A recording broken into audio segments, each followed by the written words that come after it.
ہے کہ جس رب کائنات نے ہم گناہگاروں کو شکل انسانی میں پیدا فرمایا، روحانی بیماریاں اور ان کا علاج، اس ٹاپک پر ہمارا گفتگو کا سلسلہ جاری و ساری ہے۔ اپنی گزشتہ گفتگو میں نے آپ کی خدمت میں خواجہ خواجگاں حضرت خواجہ حسن بصری رحمۃ اللہ تعالی علیہ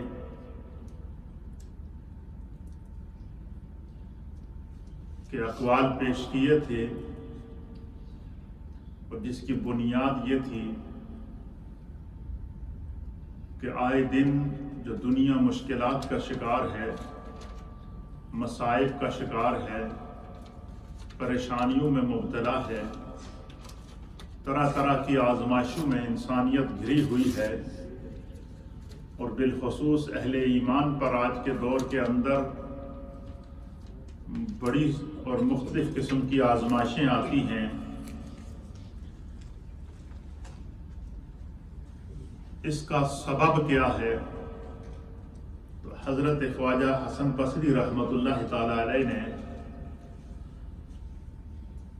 اپنے مشاہدات کی روشنی میں، اور اللہ رب العالمین نے جو انہیں علم دین اور روحانیت اور تصوف کی معرفت عطا فرمائی ہے، اس علم کی روشنی میں آپ نے بیان فرمایا تھا کہ جب بندہ مومن گناہ زیادہ کرے، نیکیاں کم کرے، گناہ اور نیکی کے اندر تمیز ختم ہو جائے، تو پھر آپ فرماتے ہیں کہ پھر اللہ کی طرف سے جو آزمائش آتی ہے وہ اس کی پکڑ کی صورت میں ہوتی ہے، اور اللہ رب العالمین نے ان آزمائشوں سے نکلنے کے ذرائع اور اسباب بھی عطا فرمائے ہیں، اور وہ ذرائع اور اسباب یہ ہیں کہ کثرت سے بندہ استغفار کرے، اپنے گناہوں کو یاد کر کے سچی توبہ کرے، اور آئندہ گناہ نہ کرنے پر اپنے رب سے عہد کرے۔ اس کے اوپر آپ نے قرآن حکیم فرقان مجید کی یہ آیت بطور دلیل پیش کی کہ اللہ رب العالمین نے سورہ آل عمران کی آیت نمبر 135 میں فرمایا کہ وَالَّذِينَ إِذَا فَعَلُوا فَاحِشَةً أَوْ ظَلَمُوا أَنفُسَهُمْ، کہ ایسے لوگ ہیں جو برائی کر بیٹھتے ہیں یا اپنی جانوں پر ظلم کر بیٹھتے ہیں، کہ جو لوگ کسی بشری کمزوری کی بنا پر یا لا علمی کی بنا پر یا سرکشی کی بنا کے اوپر یا دین سے دوری کی بنا کے اوپر، فرمایا کہ کوئی برائی کر بیٹھتے ہیں، بے حیائی کر بیٹھتے ہیں، ایسا گناہ کر بیٹھتے ہیں کہ جس کا اللہ اور اس کے رسول کی طرف سے ممانعت کا اعلان عام ہے، یا اپنی جانوں پر ظلم کر بیٹھتے ہیں، تو اس سے مراد یہ ہے کہ بندہ جب گناہ کرتا ہے تو حقیقت میں وہ اپنے آپ پر ظلم کر رہا ہوتا ہے۔ اور حضرت خواجہ حسن بصری رحمۃ اللہ علیہ فرماتے ہیں کہ آج کے دور میں ہر انسان کہہ رہا ہے جی کہ فلاں انسان بڑا ظالم ہے، فلاں انسان بڑا ظالم ہے، فلاں انسان نے بڑا ظلم کیا، یا فلاں صاحب اقتدار بڑا ظالم ہے، فلاں بادشاہ اور سربراہ مملکت بڑا ظالم ہے۔ آپ فرماتے ہیں کہ دوسروں کے ظلم کی تو ہم نشاندہی کرتے ہیں، تو حضرت خواجہ حسن بصری کہتے ہیں کہ انسان کبھی اپنے گناہوں پر بھی تو غور کر کہ تو اپنے آپ پر کتنا ظلم کرتا ہے۔ اور پھر فرماتے ہیں کہ چونکہ انسان خطا کا پتلا ہے، خطا کار ہے، خطا سے پاک، گناہ سے پاک صرف انبیاء کرام کی ذاتیں ہیں، آپ فرماتے ہیں کہ اگر انسان سے کسی بھی طرح سے بے خیالی میں یا خیال کے دوران یا کسی بھی انداز سے کوئی گناہ سرزد ہو جائے یا اپنے آپ پر ظلم کر بیٹھے تو اس کا سب سے پہلے ازالہ کرے۔ وہ ازالہ کیا کرے کہ وہ سب سے پہلے کثرت سے اپنی زبان پر خدا کا ذکر کرے، اپنی زبان کو اللہ کے ذکر سے تر رکھے۔ فرمایا اللہ کے ذکر سے زبان کو تر رکھنے کا جو صلہ ہے وہ یہ ہوگا کہ اس گناہ کا کفارہ اللہ تعالیٰ اس کے ذکر کی برکت سے، اور پھر کیا کرے، فَاسْتَغْفَرُوا لِذُنُوبِهِمْ، جو اس سے گناہ سرزد ہوئے ہیں وہ ان گناہوں کی سچے دل کے ساتھ استغفار کرے، توبہ کرے۔ پھر اس کے اوپر فرماتے ہیں کہ جو بندہ سچے دل سے توبہ کرتا ہے تو وہ یہ جان لے کہ اللہ کے سوائے کوئی بخشش کرنے والا، مغفرت کرنے والا، گناہوں کو معاف کرنے والا نہیں ہے۔ اس آیت کو بطور دلیل پیش کرنے کے بعد حضرت ابو سعید خدری رضی اللہ تعالیٰ عنہ اور اسی طریقے سے حضرت ابو ہریرہ رضی اللہ تعالیٰ عنہ اور حضرت عبداللہ ابن مسعود رضی اللہ تعالیٰ عنہ سے عظیم صحابہ اکرام سے چند احادیث آپ نے بطور دلیل پیش کی ہیں۔ آپ فرماتے ہیں کہ اللہ کے پیارے حبیب لبیب نبی رحمت صلی اللہ تعالیٰ علیہ وآلہ وسلم کی حدیث ہے، ان عبداللہ رضی اللہ تعالیٰ عنہ، حضرت عبداللہ ابن مسعود رضی اللہ تعالیٰ عنہ اس حدیث کے راوی ہیں کہ قال، آپ فرماتے ہیں کہ قال رسول اللہ صلی اللہ تعالیٰ علیہ وآلہ وسلم، اللہ کے پیارے حبیب لبیب نبی رحمت جناب سید العالمین محمد الرسول اللہ صلی اللہ تعالیٰ علیہ وآلہ وسلم نے ارشاد فرمایا کہ الطائب من الذنب کمن لا ذنب لہ۔ یہ ابن ماجہ شریف کی حدیث ہے، امام طبرانی نے بھی اس کو نقل فرمایا ہے، امام بہقی نے بھی اس حدیث کو نقل فرمایا ہے۔ آپ فرماتے ہیں حضرت عبداللہ بن مسعود کے نبی علیہ السلام نے فرمایا کہ جو شخص کسی بشری کمزوری کی بنا پر اس سے کوئی گناہ سرزد ہو جائے، ایک تو اللہ فرماتا ہے کہ وہ کثرت سے خدا کا ذکر کرے، دوسرا وہ سچے دل سے استغفار کرے اور اللہ سے سچی توبہ کرے، اور یہ ارادہ کر لے کہ مجھ سے یہ گناہ سرزد ہو گیا ہے، اسے احساس ہو جائے کہ میں آئندہ یہ گناہ نہ کرنے کا اپنے رب سے عہد کرتا ہوں۔ تو فرمایا کہ پھر اللہ تعالیٰ اتنا مہربان ہے، اتنا کریم ہے کہ الطائب من الذنب، نبی علیہ السلام نے فرمایا کہ گناہ سے سچی توبہ کرنے والا کمن لا ذنب لہ، خدا جب اس کے گناہ کو معاف کر دیتا ہے تو اس طرح ہو جاتا ہے کہ گویا کہ اس نے کبھی گناہ کیا ہی نہیں۔ اس کی مثال کیا ہے؟ اس کی مثال یہ ہے کہ نبی علیہ السلام نے فرمایا کہ جب بندہ حج کے لیے جاتا ہے، میدان عرفات میں پہنچتا ہے، تو جب وہ وہاں جاتا ہے تو گناہوں سے اٹا ہوا ہوتا ہے، تو اگر وہ میدان عرفات میں سچے دل سے استغفار کر کے، توبہ کر کے، اپنے گناہوں کو یاد کر کے، اپنے رب کی بارگاہ میں سچی توبہ کرنے کے بعد اور آئندہ گناہ نہ کرنے کا ارادہ کرے گا، تو فرمایا کہ رجع، جب وہ واپس لوٹتا ہے تو اللہ تعالیٰ اس پر اتنا کرم کر دیتا ہے کہ اللہ رب العالمین اس پر اتنا کرم کر دیتا ہے کہ رجع وہ اس طرح لوٹتا ہے کہ ولدتہ امہ، گویا کہ اس کی ماں نے اسے ابھی جنم عطا فرمایا۔ خدا اس کے گناہوں سے اس کو برات عطا فرما دے۔ فرمایا کہ جب بندہ گناہ پر اصرار کرتا ہے تو اس کے اندر روحانی کمزوری لاحق ہوتی ہے، اس کے تقوی کے اندر کمی آتی ہے، اس کے اخلاص کے اندر کمی آتی ہے، اس کے دل کے اندر احساس میں کمی آتی ہے۔ حضرت خواجہ حسن بصری رحمۃ اللہ تعالیٰ علیہ فرماتے ہیں تو جس دل کے اندر احساس ختم ہو جائے یا جس دل پر گناہ کا دبا لگ جائے اور وہ گناہ کا دبا بڑھتا جائے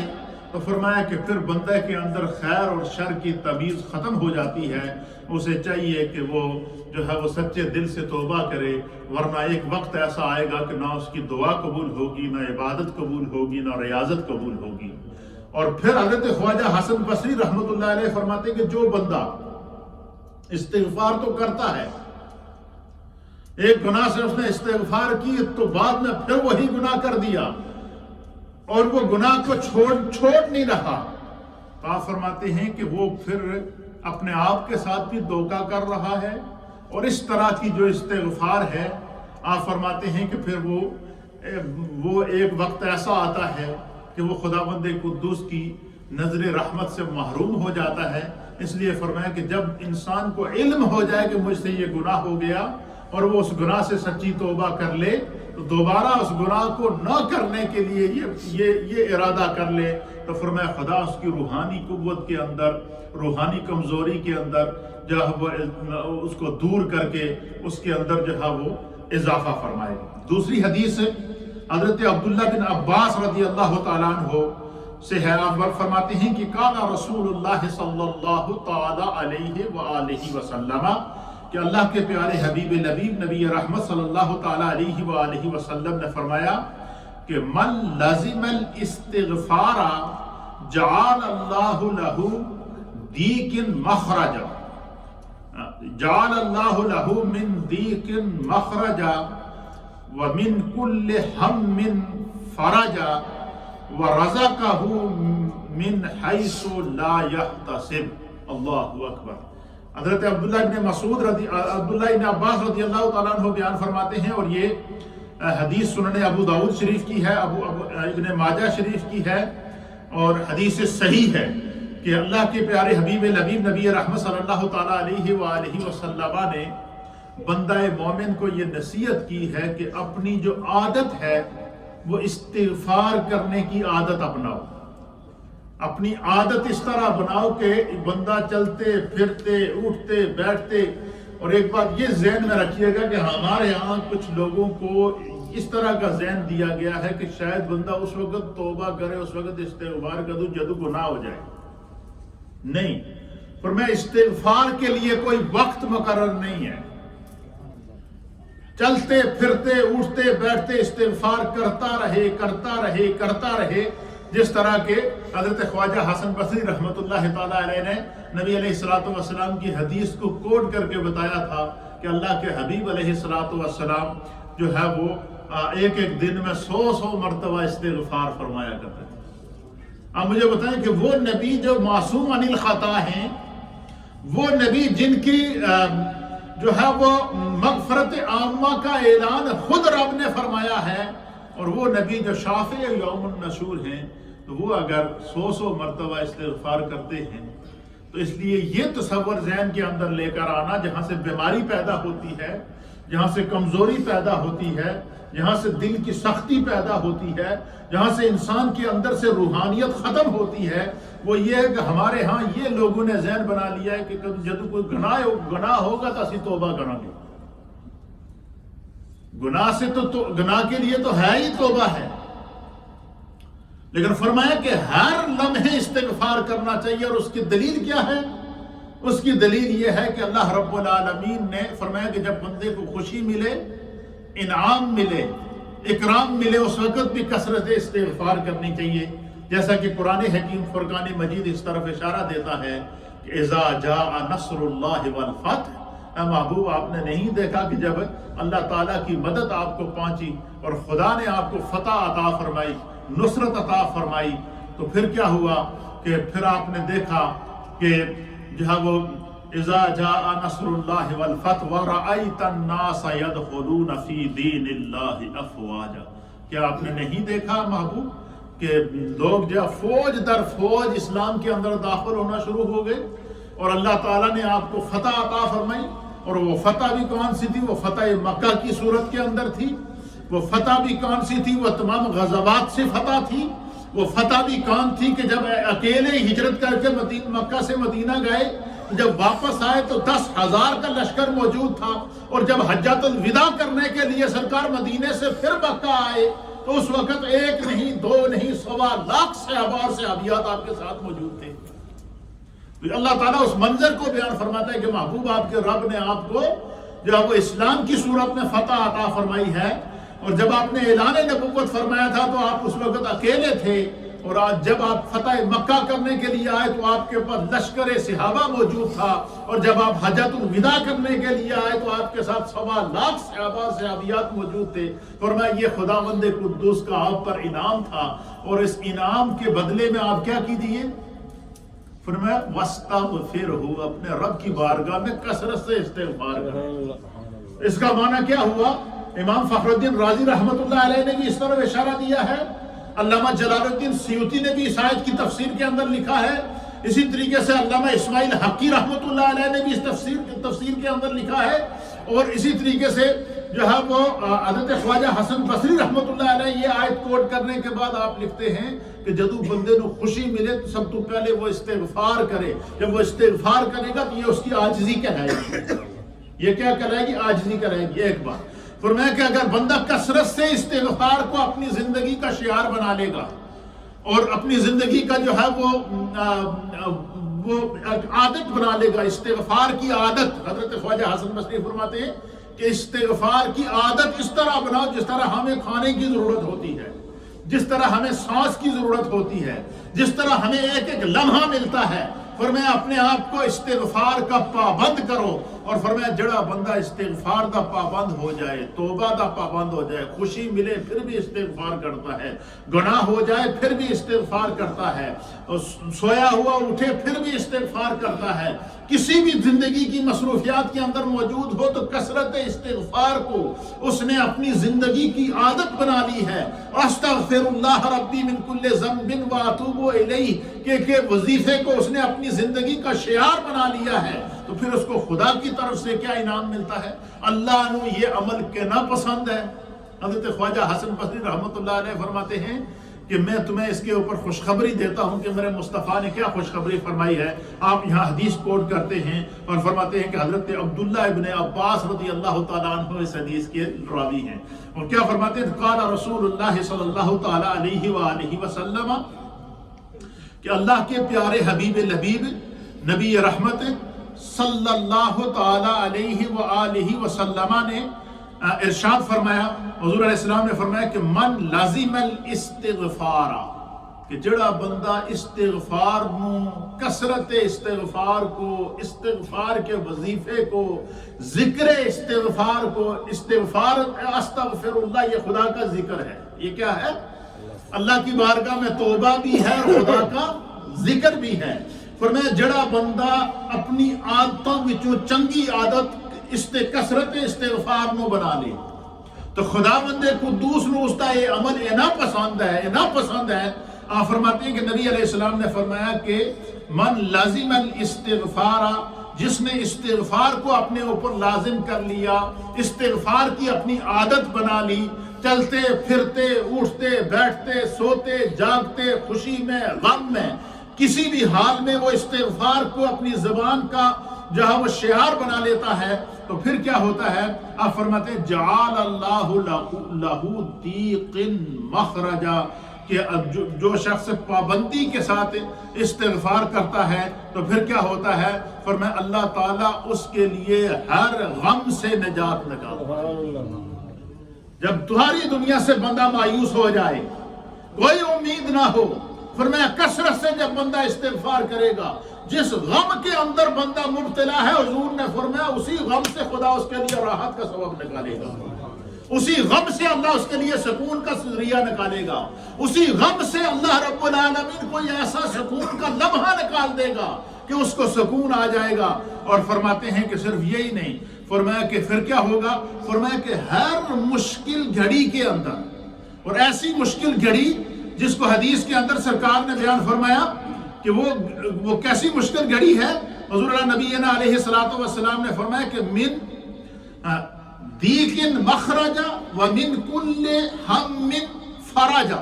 حضور علیہ السلام نے فرمایا کہ ہر مشکل سے مشکل گھڑی، اور ایسی مشکل گھڑی کہ جس کے اندر بندہ کسی آزمائش میں آ جائے اور اس سے نکلنے کا کوئی سبب پیدا نہ ہو اور بالکل دنیا سے مایوس ہو جائے، فرمایا اپنے رب کی بارگاہ میں کثرت سے استغفار کرنے سے خدا اسی مشکل سے اس کے لیے آسانی پیدا کرے گا۔ اگر کوئی بندہ فرمایا غم کے اندر مبتلا ہو جائے، مثلا کسی حادثے کا شکار ہو گیا، یا اس کا کوئی فیملی کے اندر کوئی حادثہ ہو گیا، یا کوئی اس کا پیارا اس سے جدا ہو گیا، اور مختلف قسم کی آزمائشوں میں لوگ آتے رہتے ہیں، اور پھر جب بندہ بالکل جو ہے وہ ہر طرف سے آزمائشوں اور پریشانیوں کے اندر گھر جاتا ہے، اللہ کے حبیب علیہ الصلوۃ والسلام نے فرمایا بندہ اس وقت بھی کثرت نال استغفار کرے، استغفر اللہ ربی من کل ذنب واتوب الیہ، استغفر اللہ ربی من کل ذنب واتوب الیہ، استغفر اللہ ربی من کل ذنب واتوب الیہ۔ فرمایا کہ بندہ جب اس طرح استغفار کو غم کے اندر بھی استغفار کرے گا اور آزمائش کے اندر بھی استغفار کرے گا، مشکل کے اندر بھی استغفار کرے گا، فرمایا اس استغفار کا جو خدا اس کو بینیفٹ عطا فرمائے گا وہ کیا ہوگا؟ اسی مشکل سے اللہ آسانی پیدا کرے گا، اسی غم سے خداوند قدوس دل کو سکون عطا فرما دے گا، اسی غم سے اللہ نجات عطا فرما دے گا، اسی غم سے اللہ راحت عطا فرما دے گا، اسی غم سے خدا سکون عطا فرما دے گا۔ اور آپ نے دیکھا ہوگا کہ جب کوئی ہمارا پیارا ہم سے جدا ہوتا ہے تو اس وقت کیا کیفیت ہوتی ہے، لیکن جب وقت گزرتا ہے تو اس کے ساتھ ساتھ اس کا مداوع ہوتا ہے یا نہیں ہوتا؟ انسان سکون میں آتا ہے یا نہیں آتا؟ یہ سکون کہاں سے آتا ہے؟ یہ خدا کی طرف سے آتا ہے۔ اس لیے فرمایا کہ کثرت سے استغفار کرنے سے کیا ہوگا کہ من دیک مخرجا، تنگی سے خدا آسانی پیدا کر دے گا، اور پھر کیا ہوگا من کل ہم من فرجا، اور خداوند قدوس ہر مشکل سے ہر غم سے راحت پیدا فرما دے گا۔ وہ غم وہی ہے، اسی سے راحت کا ساما پیدا کر دے گا، تنگی وہی ہے، اسی سے اللہ تعالیٰ مشکل کو آسان کر دے گا۔ اس لیے فرمایا کہ کثرت استغفار سے انسان کی روحانیت مضبوط ہوتی ہے، روحانی بیماریاں دور ہوتی ہیں، اور انسان کے اندر تقوی کا نور آتا ہے، انسان کے اندر معرفت کا نور آتا ہے، انسان خدا کے قریب ہو جاتا ہے، اور فرمایا جو خدا کے قریب ہو جاتا ہے اللہ رب العالمین اس کی حفاظت اور اس کے اعمال کی بھی حفاظت فرماتا ہے۔ اور اعمال کی حفاظت کس طرح فرماتا ہے؟ قرآن اس چیز کا جو ہے وہ رب کریم نے قرآن کے اندر فرمایا کہ جب بندہ نماز کا پابند ہو جائے اور 5 وقت کی نماز جماعت کے ساتھ پابندی سے ادا کرتا رہے اور نماز میں سستی نہ کرے، تو پھر نماز کا جو اس کو بخشش کا سبب تو وہ تو ہے ہی ہے، نماز اس کے لیے آنکھوں کی ٹھنڈک تو بنے گی بنے گی، نماز اور اس کے سجدے اور تسبیحات اس کے لیے راحت اور جنت کا سبب تو بنے گی ہی بنے گی، لیکن پھر اللہ رب العالمین کی طرف سے اس کو کرم کیا ہوتا ہے؟ فرمایا کہ رب کی طرف سے جو اس کو کرم ملتا ہے وہ کیا ہوتا ہے؟ اللہ اس کو گناہ تو بچا چھوڑتا ہے، بری باتوں سے بچا چھوڑتا ہے، بری صحبت سے خدا اس کو بچاتا ہے، برے دوستوں سے اللہ اس کو بچاتا ہے، بری صحبت سے خدا اس کو بچاتا ہے، بری سوسائٹی سے اللہ اس کو بچاتا ہے۔ کیوں؟ وہ نمازی ہے۔ فرمایا کہ جب بندہ نماز کا پابند ہو جائے تو پھر خداوند قدوس اس کو کیا کرتا ہے؟ اللہ تعالیٰ اسے بے حیائی اور بری باتوں سے، اگر اس کا غلطی سے قدم گناہ کی طرف بڑھ بھی جائے تو اللہ تعالیٰ اس کی حفاظت فرما دیتا ہے۔ پھر فرمایا کہ جناب من لازم الاستغفار جعل اللہ لہ ضیق مخرجا، جڑا بندہ استغفار توبہ نو استغفر اللہ ربی من کل ذنب کو اپنی زندگی دا وظیفہ بنا لیتا ہے، فرمایا اللہ ہر اس سے مشکل بھی جس کو گرفتار ہے اس مشکل سے خدا آسانی پیدا کر دے گا، اور اسی آزمائش سے اللہ تعالیٰ راحت پیدا کر دے گا، اسی غم سے اللہ تعالیٰ راحت ہوتا فرمایا۔ اور صرف یہی نہیں، وَرَزَقَهُ مِنْ حَيْثُ لَا يَحْتَسِبُ، فرمایا اللہ تعالیٰ اس کو ایسا رزق دے گا، ایسا رزق دے گا کہ وہ اس کے وہم و گمان میں بھی نہیں ہوگا کہ اللہ نے مجھ پہ یہ کتنا کرم کیا۔ خدا اس کو غیب سے، اپنے خزانہ غیب سے رزق دے گا۔ اس کا معنی کیا ہوا؟ اس حدیث کی شرح کے اندر حضرت خواجہ حسن بصری رحمۃ اللہ علیہ نے لکھا ہے کہ جڑا بندہ چاہے کہ اس کی روزی میں برکت ہوئے تو وہ کثرت سے استغفار کرے، جو بندہ چاہے کہ اسے اچھی جاب ملے وہ کثرت سے استغفار کرے. جو بندہ چاہے کہ خدا اسے اولاد عطا فرمائے وہ کثرت سے استغفار کرے. جو بندہ چاہے کہ اللہ تعالیٰ اس کے کاروبار میں برکت دے فرمایا کثرت سے استغفار کرے. فرمایا جو بندہ چاہے کہ خدا اس کو آزمائشوں سے بری کرے فرمایا کثرت سے استغفار کرے. اور صرف یہی نہیں فرمایا جس بندے کے نامہ اعمال میں کثرت استغفار موجود ہوگی فرمایا اللہ رب العالمین اس نے اگر کوئی گناہ نہیں کیا ہے اور کہیں غلطی سے اور کہیں بھولے سے یا کسی جان بوجھ کر کسی بھی صورت میں اس کا گناہ ہو جائے تو کثرت استغفار اس کے لیے جو وہ سہارا بن جاتی ہے اور وہ فوراً گناہ سے اپنے قدم کو کھینچ لیتا ہے. تو اس حدیث کے اندر 3 سبق دیے ہیں سرکار دو عالم صلی اللہ تعالیٰ علیہ وسلم. پہلا سبق کیا دیا ہے کہ من لازم الاستغفار. لازم الاستغفار کا معنی کیا ہے کہ اپنے اوپر استغفار کرنے نو لازم کر دیو. چلتے پھرتے اٹھتے بیٹھتے سوتے جاگتے استغفار کرتے رہو, توبہ کرتے رہو, گناہوں پر نادم رہو, شرمندگی گناہوں کے اوپر لاتے رہو اور آئندہ گناہ نہ کرنے کا ارادہ کرتے رہو. فرمایا خدا تمہارے رزق میں بھی برکت دے گا, تمہاری اولاد میں بھی برکت دے گا, تمہاری جاب میں بھی برکت دے گا, تمہارے لیے مشکل سے آسانیاں نکالے گا اور تمہیں وہاں سے رزق عطا فرمائے گا جہاں سے تمہارا وہم و گمان بھی نہ ہوگا. اور اسی لیے فرمایا کہ صرف یہی نہیں بلکہ فرمایا کہ جڑا بندہ استغفار کرتا ہے خدا نو اس دی استغفار اتنی پسند ہے کہ التائب من الذنب کمن لا ذنب لہ. گناہوں سے توبہ کرنے والا اور استغفار کو لازم کرنے والا اس طرح ہو جاتا ہے کہ گویا کہ اس نے گناہ کیا ہی نہیں. یہ حدیث. دوسری حدیث جس کو نبی علیہ السلام نے مزید جو ہے وہ بیان کرتے ہوئے وہ فرمایا, وہ حدیث بھی آگے جو میں نے آپ کے سامنے پیش کی تھی. وعن ابن عمر رضی اللہ تعالیٰ عنہ, حضرت ابن عمر رضی اللہ تعالیٰ عنہ بیان فرماتے ہیں آپ کہتے ہیں کہ اِنَّا كُنَّا نَعُدُّ لِرَسُولِ اللَّهِ صلی اللہ تعالیٰ علیہ وآلہ وسلم فی المجلس الواحد 100 مرة رب اغفر لی وتب علی انک انت التواب الرحیم. حضرت عبداللہ ابن عمر بیان کرتے ہیں کہ ہم گناہ کرتے تھے اور حضور علیہ نبینا علیہ السلام کی مجلس کے اندر 100 مرتبہ کہا کرتے تھے کہ اللہ ہمارے گناہوں کو بخش دے, رب اغفر لی اللہ ہماری مغفرت فرما, وتب علی اور ہم تیری طرف توبہ کرتے ہیں, انک انت التواب الرحیم تو ہی توبہ قبول کرنے والا ہے. آپ فرماتے ہیں کہ جب ہم گناہ کر کے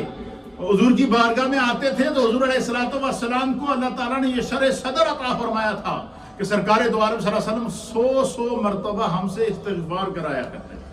خود بھی استغفار کرتے تھے, ہم بھی سرکار کے ساتھ استغفار کیا کرتے تھے. تو کلمہ استغفار کو لازم پکڑ لیں. اسی طریقے سے ام المومنین سیدہ عائشہ صدیقہ رضی اللہ تعالی عنہا بیان فرماتی ہیں, آپ فرماتی ہیں کہ حضور نبینا علیہ السلام کا یہ معمول تھا کہ سرکار دو عالم صلی اللہ تعالی علیہ وآلہ وسلم چاشت کی نماز عطا فرمائی. حضور علیہ السلام فجر کی نماز پڑھ کے بیٹھے رہے اور جب تک سورج نکلتا اس وقت تک حضور ایک جگہ بیٹھ کر استغفار کرتے رہے. اور ام المؤمنین سیدہ عائشہ صدیقہ فرماتی ہیں کہ میں سارا معمول نوٹ کر رہی تھی, دیکھ رہی تھی کہ کثرت سے حضور استغفار کرتے رہے. کہتے ہیں فجر کی نماز سے لے کر سورج کے نکلنے تک جتنا وقت تھا میں نے دیکھا کہ اللہ کے حبیب علیہ السلام